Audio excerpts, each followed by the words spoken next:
Thanks Madhubabu.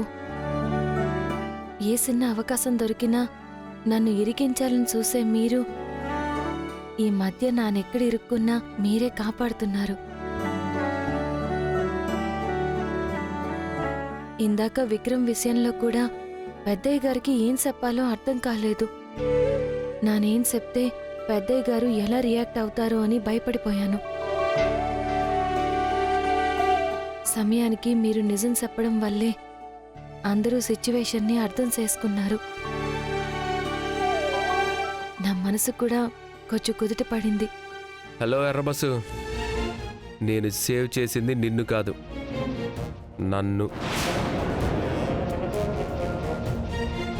అర్థం కాలేదా? ఇందాక నేను నిజం చెప్పకుండా ఉండుంటే రేపు తాతయ్య కాలేజ్కి వచ్చుండేవారు, పెద్ద గొడవే చేసుండేవారు. అప్పుడు మన ఇద్దరికి పెళ్ళైన విషయం కూడా కాలేజ్ మొత్తానికి తెలిసిపోతుంది.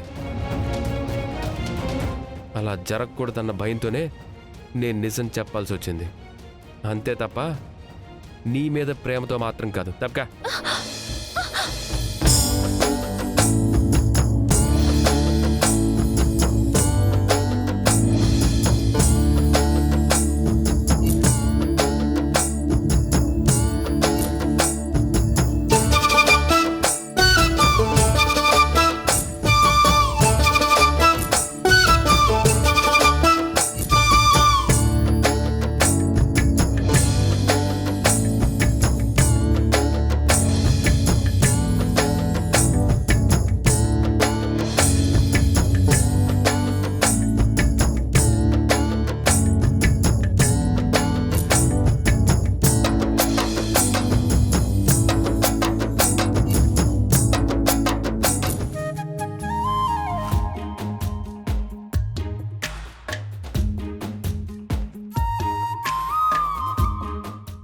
ఆగండి మధుబాబు.